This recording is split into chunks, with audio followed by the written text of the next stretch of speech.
Along Thailand's eastern coast lies the Chumphon Archipelago where sea meets land.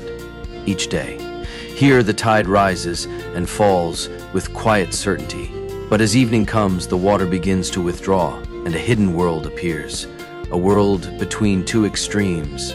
Underwater one moment, exposed the next. This is the intertidal zone, where survival depends on the ability to adapt. When we think of the ocean, it is often the largest creatures that come to mind.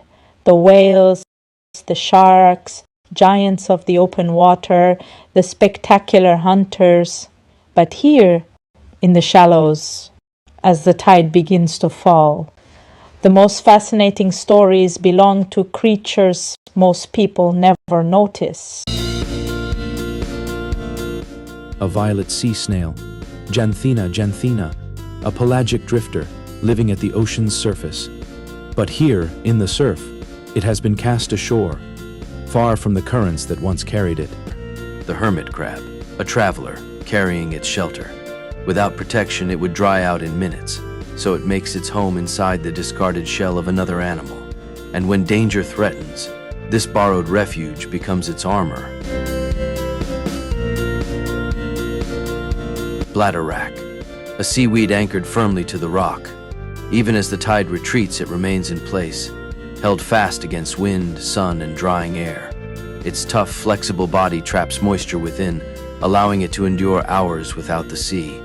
And when the water returns, it rises once more, swaying gently with the current.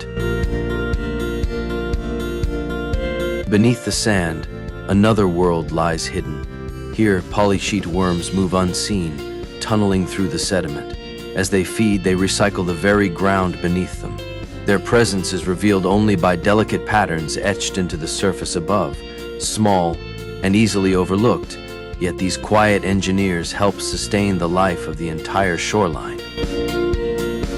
Oysters, survivors of a changing sea. As the tide retreats, they seal their shells, trapping seawater within, protecting themselves from the drying air. But they are not alone here. At low tide, the shoreline becomes a meeting place between the natural world and human life. Local women and children move carefully across the exposed rocks, searching, collecting. For generations, these rhythms have been shared. The oysters endure, waiting for the sea to return, and the people take only what the tide reveals. A ghost crab, swift across the sand. At the slightest threat, it disappears, burying itself in an instant. Yet life in the intertidal zone is unforgiving. Not all survive the daily extremes. Some are claimed by heat or exhaustion before the sea can return. Each pool, a temporary ocean. As the tide retreats, life becomes trapped in shrinking water. Temperature rises, oxygen fades, salt levels shift. A small eel catfish struggles, its body writhing in the shallows.